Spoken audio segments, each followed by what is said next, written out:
Hello students, how are you all? Fine? Okay. Today we discussing about communicative English and GK, the first chapter, the sentences. What is sentences? A sentence is a group of words which make complete sense by itself. Okay, പൂർണ്ണമായ ആശയം നൽകുന്ന പദങ്ങളുടെ കൂട്ടത്തെയാണ് വാക്യം എന്ന് പറയുന്നത്. Okay, sentence എന്ന് പറയുന്നത് എന്താണ്? It's A group of words. Okay, what is V read? The kicked he ball. The kicked he ball. ഈ ലൈൻ എങ്ങനെയാണ് നമുക്ക് മനസ്സിലാവുന്നുണ്ടോ? ഈ ഒരു സെന്റൻസ് വായിച്ചപ്പോൾ നോ സെൻസ് അല്ലേ, ഒരു സെൻസ് ഇല്ല, അത് മനസ്സിലാവുന്നില്ല. He kicked the ball. He kicked the ball. അവൻ എന്ത് ചെയ്തു? ആ ബാള് കിക്ക് ചെയ്തു. കൺവേ പ്രോപ്പർ മീനിങ്, അതിലൊരു പ്രോപ്പർ മീനിങ് കൺവേ ചെയ്യുന്നുണ്ട് അല്ലേ. പിന്നെ നോക്കി നോക്കൂ, should start with capital letter. നമ്മൾ ഒരു സെൻറ്റൻസ് സ്റ്റാർട്ട് ചെയ്യുന്ന സമയത്ത് എന്ത് ചെയ്യണം? ക്യാപിറ്റൽ ലെറ്ററിലായിരിക്കണം സ്റ്റാർട്ട് ചെയ്യേണ്ടത്. Should end with punctuation mark അല്ലേ. നമ്മൾ എൻഡ് ചെയ്യുന്നത് പഞ്ച്വേഷൻ മാർക്കിലോ അല്ലെങ്കിൽ ഒരു ക്വസ്റ്റ്യൻ മാർക്കോട് കൂടിയായിരിക്കണം ഒരു സെൻറ്റൻസ് അവസാനിക്കേണ്ടത്. നോക്കൂ, കുറച്ച് സെൻറ്റൻസിന് എക്സാമ്പിൾസ് ടീച്ചർ തന്നിട്ടുണ്ട്. I live in a village. I live in a village. The milk is white. The milk is white. നോക്കൂ, രണ്ട് സെൻറ്റൻസും അവസാനിക്കുന്നത് എങ്ങനെയാണ്? End with full stop. Okay, what is your name? What is your name? അതായത് നമ്മൾ ഇതിൻ്റെ പേരെന്താ? ആ ഒരു സെൻറ്റൻസ് എങ്ങനെയാണ് അവസാനിക്കുന്നത്? ക്വസ്റ്റ്യൻ മാർക്കിലൂടെ.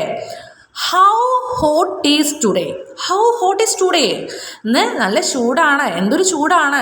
എക്സ്ക്ലമേറ്ററി മാർക്ക് അല്ലേ, അതോടെയാണ് അവസാനിക്കുന്നത്. പിന്നെ നമുക്ക് നെക്സ്റ്റ് വരുന്നത് കുറച്ച് ഒരു സെൻറ്റൻസ് തന്നിട്ടുണ്ട്. പക്ഷേ എന്താണ് അത്? മീനിങ് ഫുൾ സെൻറ്റൻസ് ആക്കി മാറ്റി എഴുതണം. Change the order of words. ഈ വേർഡ്സുകൾ എങ്ങനെയാക്കണം? ഓർഡറിലാക്കി എഴുതണം. The chase the cat dog. ആ ഒരു സെൻറ്റൻസ് ഓർഡറിലല്ല. നമ്മൾ എന്ത് ചെയ്യണം? Change the outdoor of words and make the meaning full sentences. The first one, the chased the cat dog. നമുക്കിത് വായിക്കുമ്പോൾ തന്നെ അറിയാം ഇതൊരു മീനിങ് ഫുൾ സെൻറ്റൻസ് അല്ല, ഓർഡർ അല്ലാതെയാണ് തന്നിരിക്കുന്നത്. The chased the cat dog എന്നുള്ളത് നമുക്ക് എങ്ങനെ എഴുതാം? The dog chase the cat എന്ന് എഴുതാം അല്ലേ. Then second one, my grandparents visited yesterday എന്നുള്ളതാണ്. നമുക്കതെങ്ങനെ എഴുതാം? I visited my grandparents yesterday. Then third one, told Raja a story me. അത് നമുക്ക് എങ്ങനെ കറക്റ്റ് ചെയ്ത് എഴുതാം? Raja told me a story.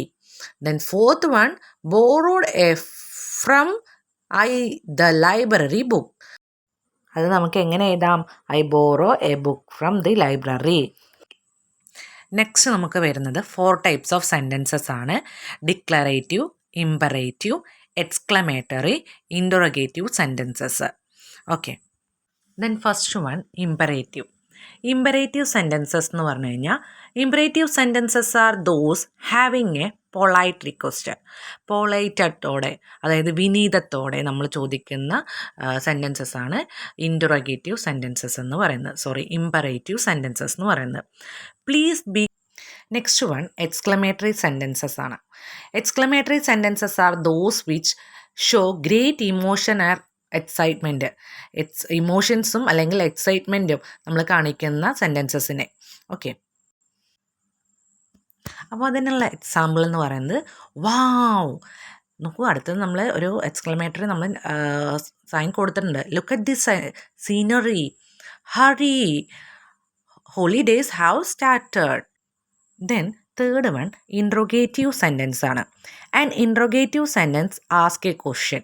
അപ്പോൾ നമ്മൾ ക്വസ്റ്റ്യൻ ചോദിച്ചുകൊണ്ടുള്ള സെൻറ്റൻസിനെയാണ് നമ്മൾ ഇൻട്രോഗേറ്റീവ് സെൻറ്റൻസസ് എന്ന് പറയുന്നത്. How many pages of homework you got? How many pages of homework you got? Then next, what are you doing? ഇതെല്ലാം എക്സാമ്പിൾ ആണ്. Where are you going for the vacation? Okay, ഇതെല്ലാം interrogative സെൻറ്റൻസിന് examples ആണ്. Okay, then ലാസ്റ്റിൽ നമ്മൾ പഠിക്കുന്നത് declarative sentence ആണ്. Declarative sentence are those which are the statement are end with full stop. Okay, declarative sentence are those which are a statement and end with full stop. ഒരു statement ആയിരിക്കും, ഒരു declarative sentences end ചെയ്യുന്നത് full സ്റ്റോപ്പിലായിരിക്കും. Example എന്ന് പറയുന്നത് I want noodles four dinner. Then next one, this maths problem is very easy. നോക്കൂ, end ചെയ്യുന്നത് എങ്ങനെയാണ്? ഫുൾ സ്റ്റോപ്പിലാണ്. We are learning solar system. മനസ്സിലാവുന്നുണ്ടോ? These are the sentences and 4 type of sentences. Okay, this thank you for watching. And നമ്മൾ നോട്ട്സൊക്കെ കറക്റ്റായിട്ട് എഴുതുക. Okay.